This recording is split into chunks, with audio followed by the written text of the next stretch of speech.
Good evening. My name is Abbas Milani.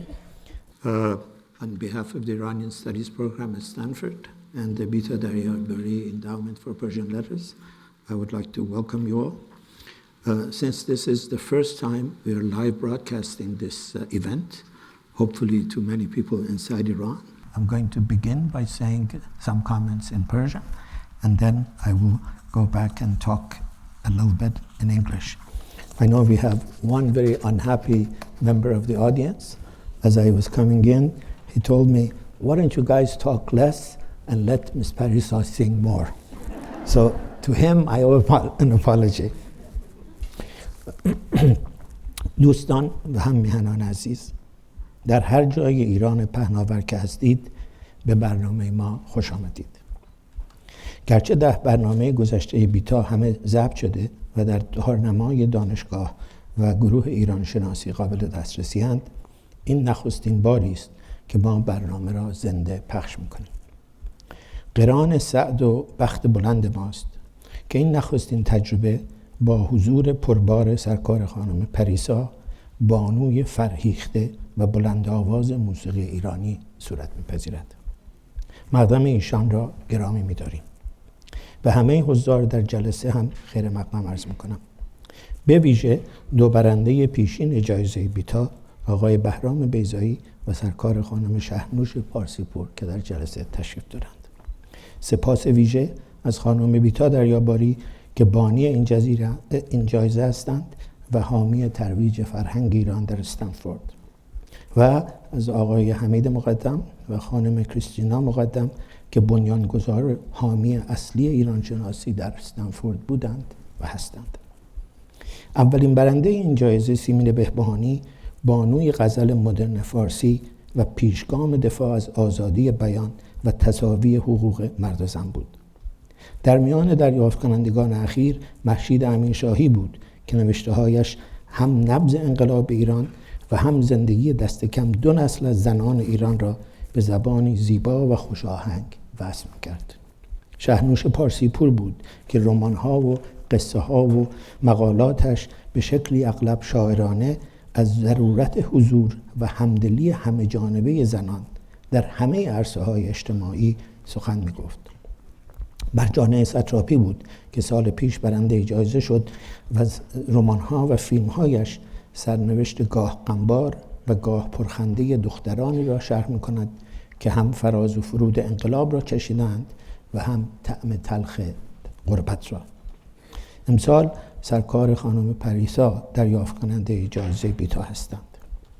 در چند سال قبل از انقلاب او پرآوازه ترین خواننده زن موسیقی سنتی ایران بود.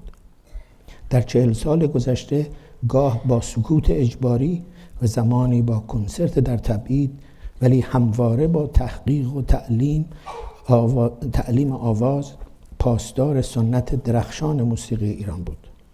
در ایرانی که 85 سال پیش قمر در تهران بی حجاب کنسرت آواز داد و 7 سال بعد در شهر مشهد چنین کنسرتی اجرا کرد، امروز زنان از اجرای کنسرت الا برای زنان محرومند. پریسا 40 سال است نه به این حکم ناروای جدید تن در داده و نه کناره نشسته. میگوید موسیقی از دل و روح انسان برمی آید و بر دلش می نشیند. زن و مرد و ایرانی و خارجی بر نمی تابد. حاضر نشد تنها برای زنان کنسرت بدهد. در این حال کلاس درسش دائم دایر بود و گاه در خارج از ایران کنسرت هایی اجرا میکرد. چندی پیش استاد شجریان در یکی از همین جلسات استنفورد گفتند هرگز به اندازه امروز زنان ایرانی درگیر فراگیری جدی موسیقی سنتی ایران و آواز نبودند و نیستند. این واقعیت امیدبخش را کارنامه درخشان پیشکسوتان و استادانی چون پریسا میسر کرده و میکنند. کارش مستدام و عمرش دراز. Ever since the launch of the Bita Prize, women have been more often than men the winners of this award. This abundance of riches has been first and foremost a testimony to these women's individual accomplishments. It has also been reflective of the fact that for some time now, women have been in the forefront of the battle for artistic free expression and gender equality in Iran. Simin Behbahani embodied a generation of artists engaged in this noble fight. Shahrnush Parsipur and Mahshid Amin Shahi have each in their own way chronicled the travails of 2 or even 3 generations of Iranian women in a society suffering chronically from historic misogyny and inequality. Last year's winner, Marjaneh Satrapi, was of a younger generation of Iranian women, and her work is a powerful rendition of the sorrows and occasionally the joys of young women who have experienced the 1979 revolution and the bitter breath of banishment. Our winner tonight has a career that is remarkable, not just for its richness and durability, not just for the grace, brilliance, power, and erudition of her music, but by her defiance, her self-effacing humility, and her singular behavior. She is, as she describes in one of her interviews, an avid fan of poetry of love. Love eternal and spiritual, not love ephemeral and transient. I believe in eternity, she says, an eternity that is not contingent on time. For her, music is not temporal or geographical. It is universal. It partakes of that eternity. It is not gendered. That's why she has refused to abide by Iranian regime's diktat that women vocalists should only perform for women.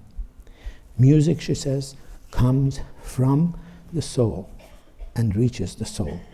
It does not recognize gender or geographical boundaries.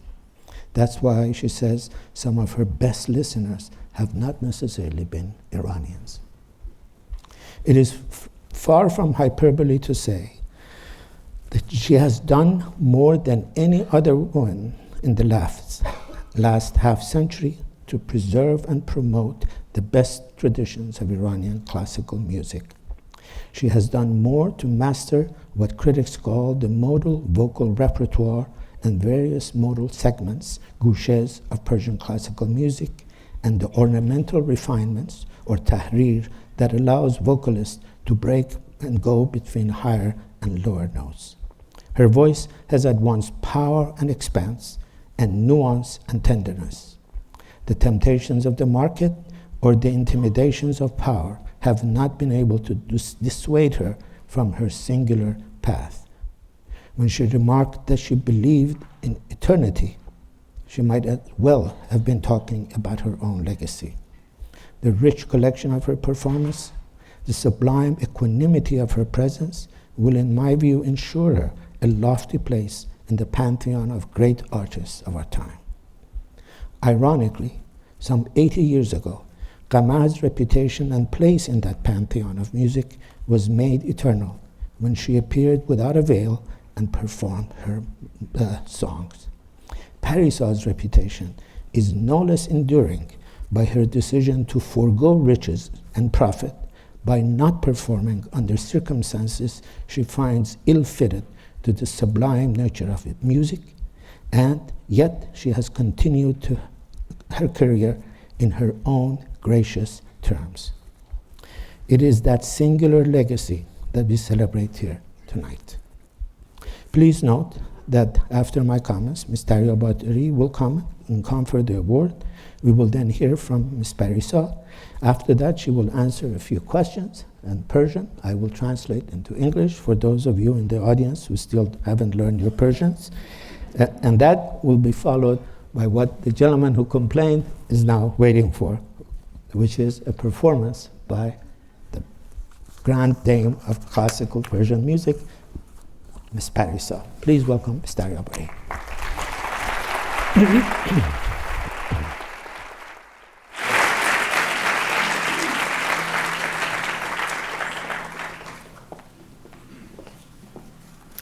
Good evening. and welcome. With your permission, I would like to say a few words in Persian, and I'll continue my talk in English. خانم‌ها، آقایان، با درود و احترام به مراسم جایزه هنری امسال ما خوش آمدید.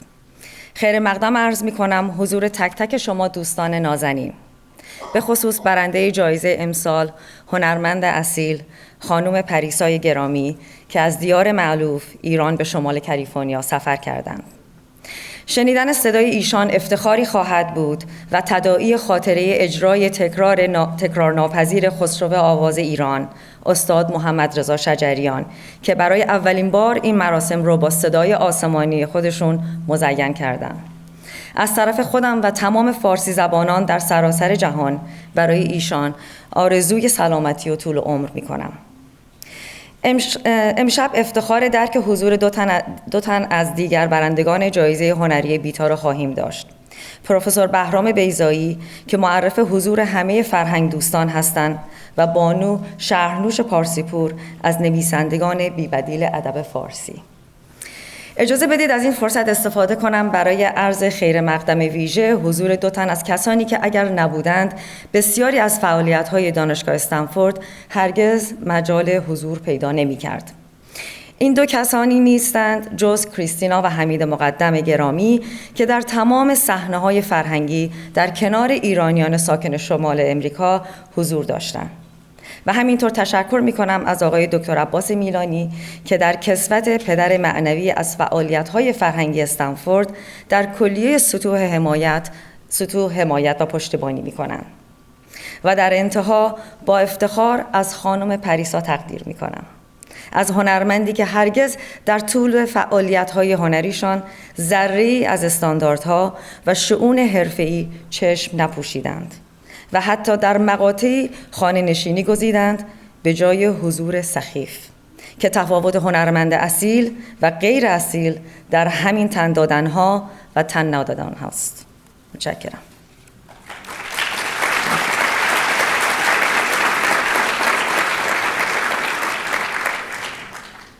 Ladies and gentlemen, welcome to our 11th Bita Prize celebration at Stanford.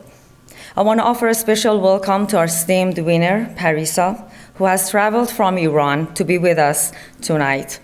And she will not only accept our award, but give us the pleasure of hearing her performance. It is particularly fitting that the last time we had a musical performance as a part of this program was with Maestro Shajarian, easily the most influential and beloved male vocalist of modern Iran, accepted this award. We wish him a full and complete recovery in Iran. How wonderful that the second time we hear live music at this event, it is from Parissa, a lady of endless art and elegance, with a heavenly voice and an endearing humility, an artist who occupies a singular position in the rich tradition of Iran's classical music. I want to thank two of our past Bita Prize winners, Professor Bahram Beyzai and Shahrnush Parsipur, for attending tonight's celebrations. Before saying a few words about Parissa, first and foremost, I would like to take this opportunity to thank all of you for coming not just tonight, but to every one of our last 10 celebrations. Without your support, our success wouldn't have been possible. So thank you so much for being here tonight again. I want to offer a hearty welcome to Hamid and Christina Moghadam. It was their vision that more than 12 years ago launched the Iranian Studies program at Stanford. Through their continued support, they have helped Stanford to become a unique and acclaimed center of the interdisciplinary study of modern Iran. It has been for me a pleasure to watch their endless generosity, not just to Stanford, but to all causes relating to Iran, and Pars Equality Center, helping our community in need, and also working together to bring the Cyrus cylinder to this area. I have enjoyed all of our collaborations together, and most important of all, here at Stanford, and in promoting the study of Iranian society, particularly its culture and arts. Thank you, Hamid John, Christina John, thank you. Special words of gratitude goes to our brilliant and outstanding Director of Iranian Studies, Dr. Milani, whose leadership and vision steered the program from day one. As you all know, there are so many endowments at so many universities, but none of them have been as successful as Iranian Studies program here at Stanford. And we have more than 300 scholars visiting Stanford each year. And we owe this to our one and only director, Dr. Milani. Thank you.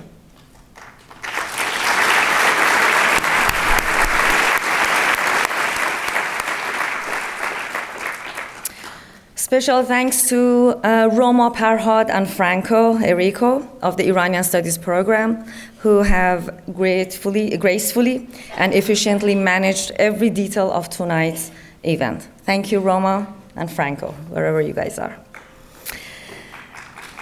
Yes, thank you.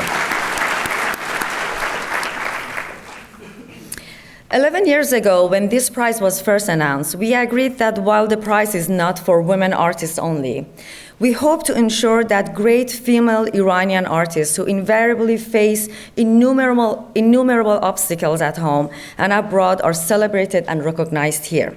It was then immediately clear that no one embodied the spirit and goals of this prize better than Simin Behbahani, the grand dame of Persian poetry of the last 4 decades. Goli Taraqi and Mahshid Amir Shahi, as well as Shahrnush Parsipur, were each a major voice in their respective domains. Last year, as we celebrated the 10th anniversary of the award, Marjane Satrapi was the winner, embodying a new generation of Iranian artists who have come of age in Iran's expanding diaspora. It was our way of recognizing how the diaspora, too, is an integral part of Iran.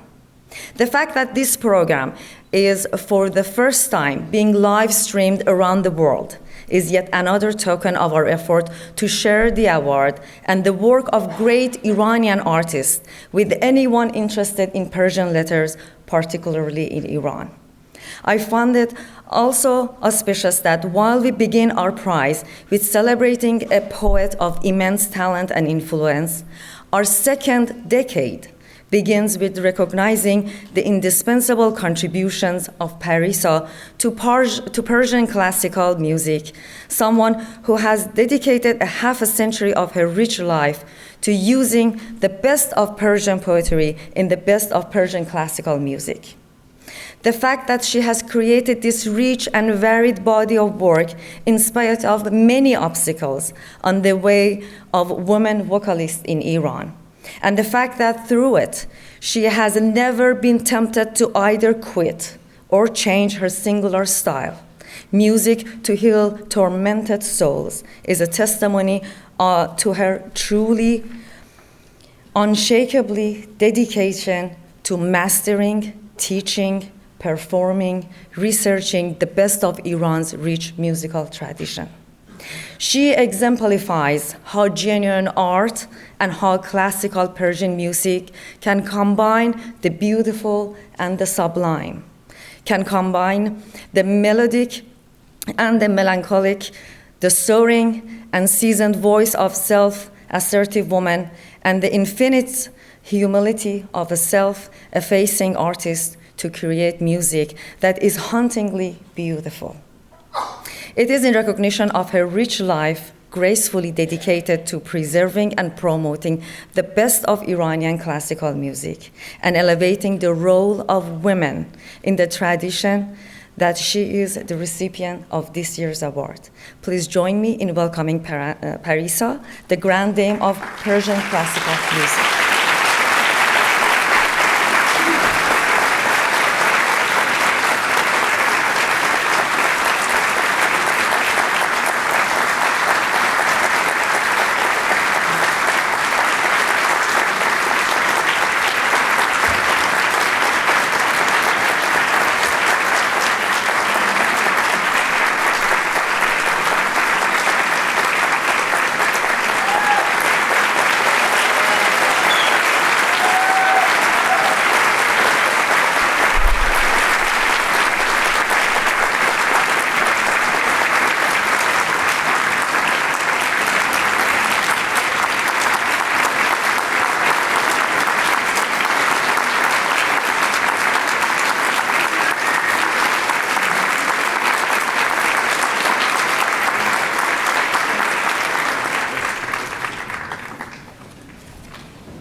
سلام عرض میکنم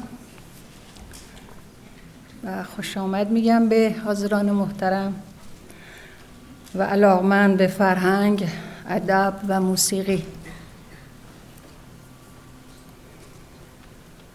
قبل از هر چیز تشکر میکنم از اعضای محترم انتخاب کننده آقای دکتر عباس میلانی، رئیس بخش مطالعات ایران و ایران شناسی، و خانم بیتا دریاباری و حمایت‌های بی‌دریغشون و همه دیگر کسانی که در این زمینه همکاری و همیاری داشتند.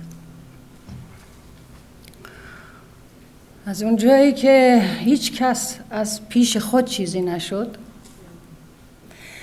و انسان همواره باید تابع الگویی صحیح و بالاتر از خودش باشه تا کلیات و دستورات رو به او بیاموزه، وظیفه خود میدونم به عنوان حق شناسی و سپاسگزاری از استادانم نام ببرم که در کار تعلیم و تربیت این جانب، چه در جهت فراگیری علم، قواعد و دانستنی‌های موسیقی و چه در جهت شناخت بعد معنوی موسیقی اصیل ایران، نقشی اساسی داشتند و صد البته که بدون تعالیم و راهنمودهای آنان راه به جایی نمی بردم. نخست از محمود کریمی نام میبرم که در نهایت سخاوت و مهربانی ردیف موسیقی ایران رو به من آموزش داد. سپس از عبدالله دوامی یاد میکنم که منو با سبک و شیوه آواز و تصنیف‌خوانی قدما که میرفت در بوته فراموشی بیفته آشنا نمود. از دکتر داریوش صفت، مؤسس و مدیر مرکز حفظ و اشاعه موسیقی سپاسگزارم که منو از جسم موسیقی گذر داد و با روح موسیقی آشنا کرد. و نهایتاً از استاد نورعلی الهی عارف و موسیقیدان معاصر یاد میکنم که به من درس خودشناسی و خداشناسی آموخت و روحم رو بیدار کرد. در حقیقت مرده بودم، زنده شدم.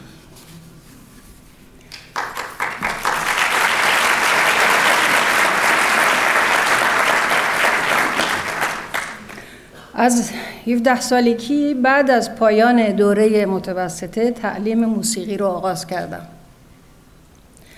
و بعد از 2 سال آموزش ردیف‌های موسیقی به طور رسمی کار خودم رو در وزارت فرهنگ و هنر وقت آغاز کردم. به مدت 5 سال بیخبر از بعد معنوی این موسیقی، صرفاً به زیبایی موسیقی فکر می‌کردم و هیچ هدف متعالی دیگری برای اون تصور نمی کردم. به تدریج که در عمل بیشتر با این موسیقی آشنا شدم و ارتباط عمیق اون رو با شعر کلاسیک ایران دریافتم، متوجه یک کمبودی عظیم در طرز فکرم نسبت به موسیقی و هدفمندی اون شدم. خوشبختانه بعد از 5 سال کار در وزارت فرهنگ و هنر با دکتر داریوش صفت، مؤسس مرکز حفظ و اشاعه موسیقی آشنا شدم و از اون طریق یافتم اون چیزی رو که مدتها ذهن منو درگیر سوالات بیشماری کرده بود. آشنایی با بعد معنوی موسیقی باعث تحولی عظیم در طرز فکرم شد و جهانبینی منو به کلی تغییر داد. موسیقی دیگه برای من وسیله‌ای برای کسب شهرت، ثروت یا ایجاد لذت و سرگرمی نبود. اشعار ناب شعرای عارف ایران رو فقط برای زیبایی و لذت بردن به کار نمی گرفتم، بلکه مفاهیم و معانی عمیق اونها رو شدیداً دوست داشتم و در من انگیزه بسیار قوی ایجاد میکرد تا عملاً آنها رو تجربه کنم. به جرئت میتونم بگم از طریق این نوع موسیقی با عرفان ناب ایرانی آشنا شدم و مصمم شدم مصرانه و کاملا جدی اون رو به صورت نظری و عملی بیاموزم. این باور که موسیقی اصیل ایران یک موسیقی معنوی است و به کمک آن میتوان حسهای روحی را بیدار و تقویت کرد، برای من عملاً تجربه شد و از ذهنیت صرف به عینیت و واقعیت تبدیل گشت و شوق معنویات و انگیزه یکتاشناسی رو در من بیدار کرد. این گونه بود که مرده بودم، زنده شدم، گریه بودم، خنده شدم، برام معنای دیگه‌ای پیدا کرد و فهمیدم که اصل ماجرا چی هست. مقدمه فوق حاصل تجربه شخصیمه، اما در تاریخ هم نشانه‌هایی از معنوی بودن این موسیقی و تأثیرات عمیق اون بر روح و روان انسان وجود داره. از زمان زرتشت پیغمبر ایرانی موسیقی رنگ اهورایی گرفت و الهی شد و این خاصیت معنویش رو تا به امروز حفظ کرده. سرودهای گاتا همه به شعر بودن و با موسیقی خونده می شدن. داستانهای بسیار زیادی دیگه هم در مورد تأثیرگذاری این موسیقی بر روح و روان انسان در دست هست. مثلا جامه دران آهنگ معروفی است که نکیسای چنگی چنگ نواز دربار خسرو پرویز ساخته بود و این آهنگ به قدری مؤثر بوده که حضار با شنیدن آن جامه ها از تن دریدند. در نتیجه اسم آهنگ شد جامه دران. بعد از اسلام هم عرفا و حکما و علمای بزرگی ظهور کردند که با شاهکارهای هنری و علمی و عرفانی خودشون رفیع ترین بنای اندیشگی و جهانبینی انسان مدار و انسان دوستانه رو پدید آوردند. درباره خواص موسیقی هم از فارابی، فیلسوف، ریاضیدان، حکیم و موسیقیدان بزرگ ایران نقل شده که در مجلسی ساز آوازی اجرا کرد. ابتدا حضار رو به خنده انداخت، بعد به گریه، بعد به خوابشون میندازه و بعد مجلس رو ترک میکنه. همچنین معروفه که ابو علی سینا از موسیقی برای موسیقی درمانی استفاده میکرده. یا در زمان خودمون استاد همایی، ادیب و شاعر و استاد ادبیات فارسی تعریف میکرده که در اصفهان با نایب اسدالله نوازنده بزرگ نی در دوران قاجار آشنا بوده و خودش شاهد بود که در جلسه نایب اسدالله نی نواخته و مریضی که دچار تب شدید بوده به گریه میفته، بعد شفا پیدا میکنه. ابن خلدون یکی از پیشگامان علوم جامعه شناسی که 7 قرن پیش در مشرق زمین ظهور کرد، برای اولین بار متوجه شد که از بین رشته‌های گوناگون هنرهای زیبا موسیقی از همه حساس‌تر و گویاتر و اون رو آخرین پدیده هنری میدونه که در نتیجه عمران و آبادی و رونق در اجتماعی پدید میاد و شکوفا میشه و نیز اولین هنری است که به هنگام ویرانی و سیر قهقرایی اجتماع رو به زوال و نابودی میگذاره.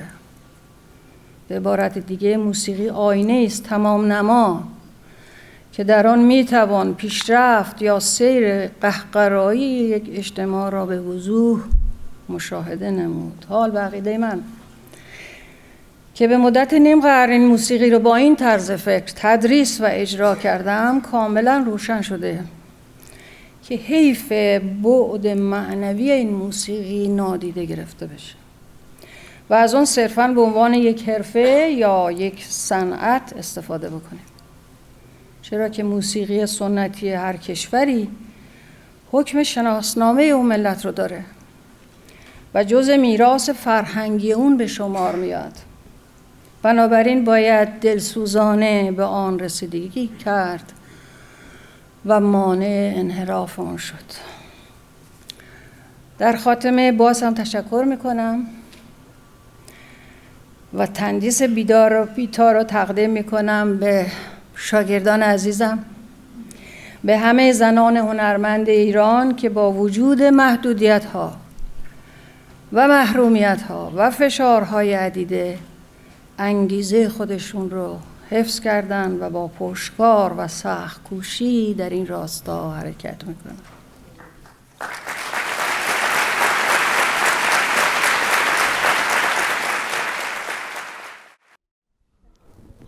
چشم.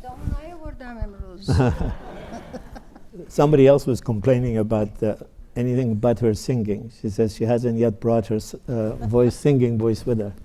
It's coming in the mail. Well, if you don't have any questions, we can go to music. I mean, that might be the best thing. I think that's what they're trying to say.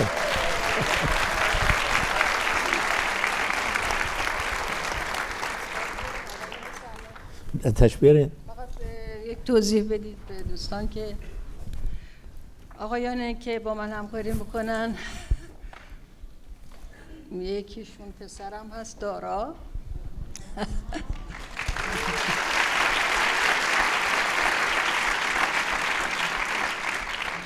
و دیگری روزبهان. این دوتا از دوران دبیرستان با هم دوست بودن و با هم ساز میزدن، دف میزدن. خب بعد هر کدوم یه بری رفتن و امروز یا دیروز هم دیگر رو اینجا ملاقات کردن و چون قرار شده یه کمی براتون بخونیم، این دوتا نشستن تمرین کردند همین امروز و پسرم که حرفه‌ای نیست، رشته‌اش چیز دیگه است و گاهی ساز میزنه ولی خب علاقمنده و اینی که خیلی توقع نداشته باشید ازشون. به هر حال چون بدون ساز خوندن کار سختی بود، اینا لطف کردن و زحمت کشیدن، یک چیزایی رو آماده کردن که با من همکاری کنن.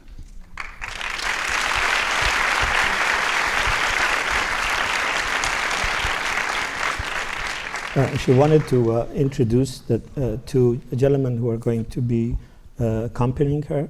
One of them is her son, she says. The other gentleman is called Roozbahan. They have been friends since school. They worked together, they played music together, and then they each went their separate ways. They have now met 2 days ago and have been practicing for the last 2 days. And so you should lower your expectations in terms of the musical accomplishment, but they have worked hard to prepare for this event.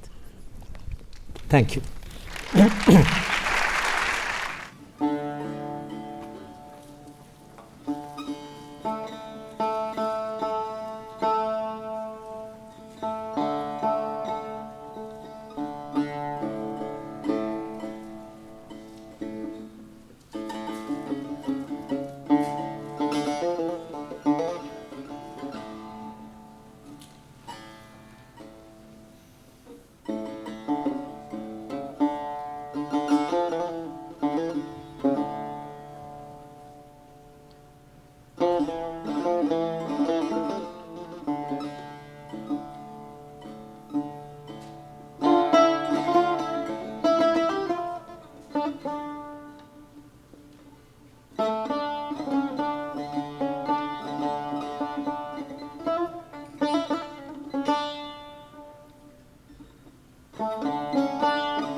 این که جا می طلبد در تن ما هست کجاست؟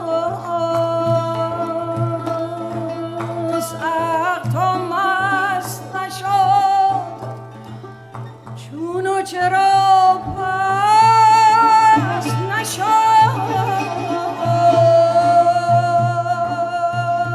وان که او مست شد از چون و چرا رست کجاست؟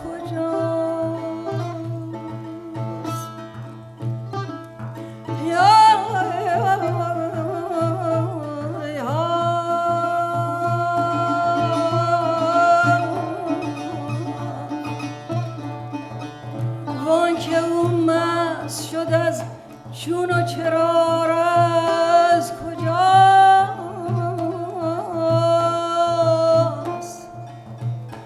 کجاست؟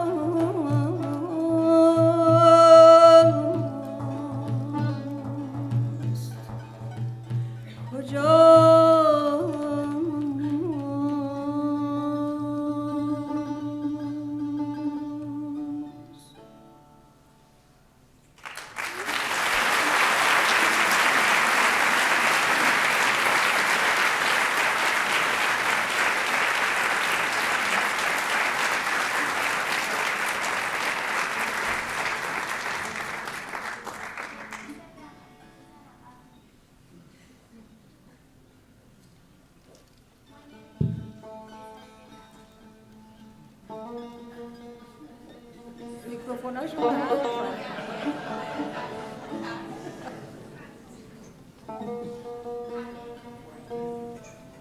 میخواید من بیام اونجا؟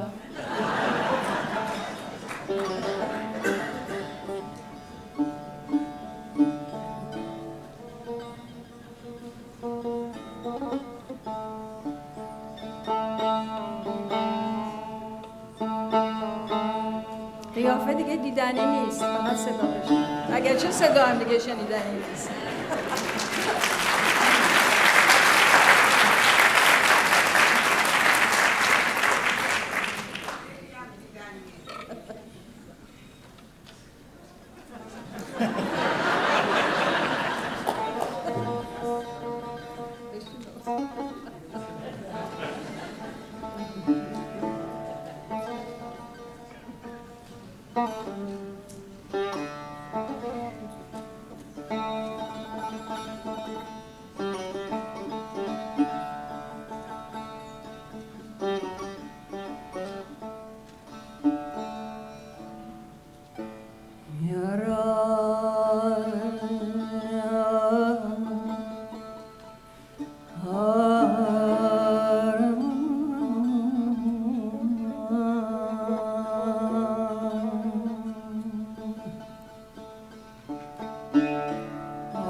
آمدم که تا به خود گوش کشانم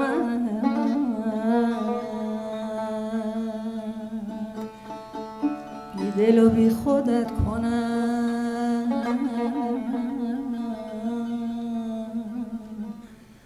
در دل و جان نشانم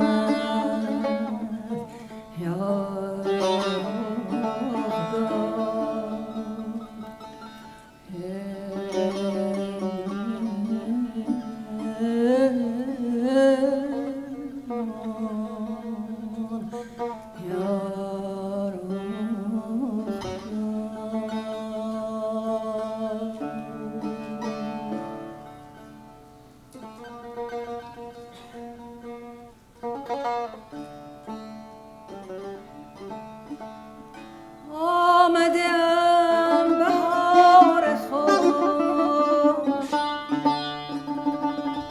تو ای درخت گل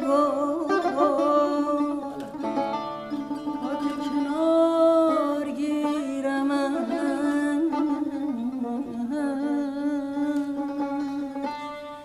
خوش خوش و می فشانم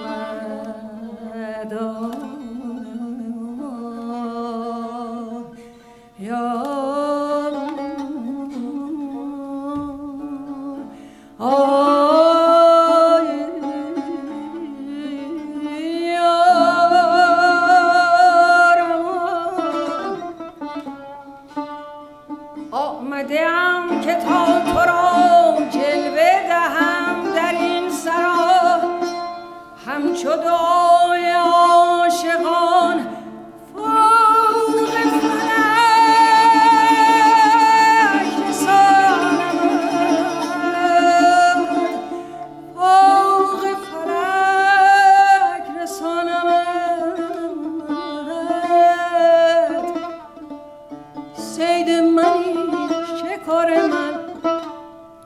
گرچه زدام جسته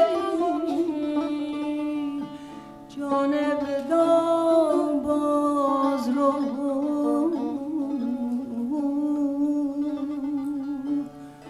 جانب دام باز رو ور نروی برانم ور نروی برانم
که راز من بر همگان بیان کنی آمده ای که راز من بر همگان بیان کنی آن شه بی نشانه را جلوه دهی نشان کنی جلوه دهی نشان کنی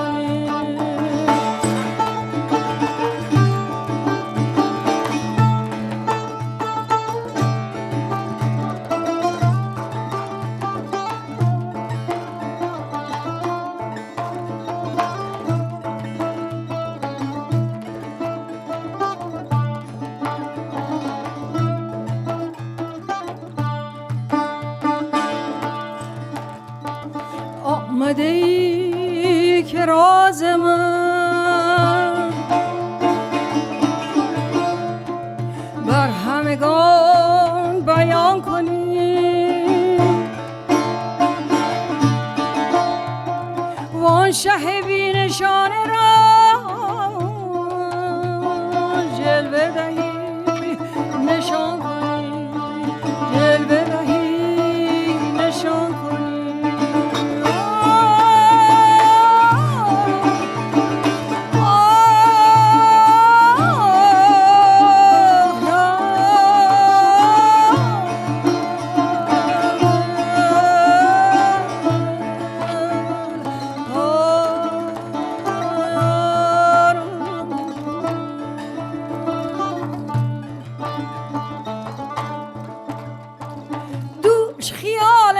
تو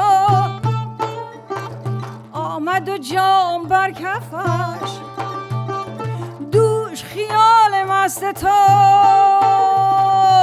آمد و جام بر کفش گفتم می نمیخورم گفتم می نمیخورم گفت مکن زیان کنی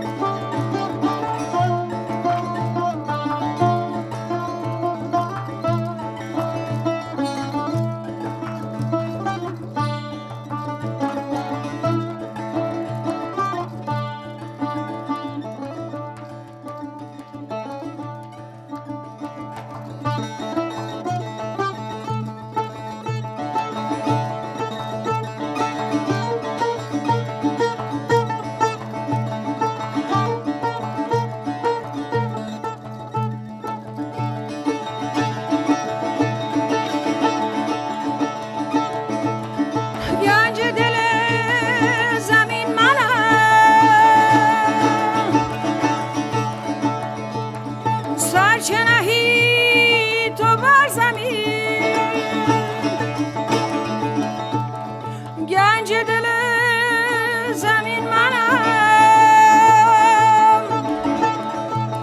سر چه نهی تو بر زمین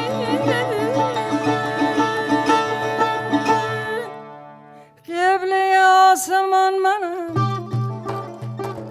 قبله آسمان منم رو چه به آسمان کنی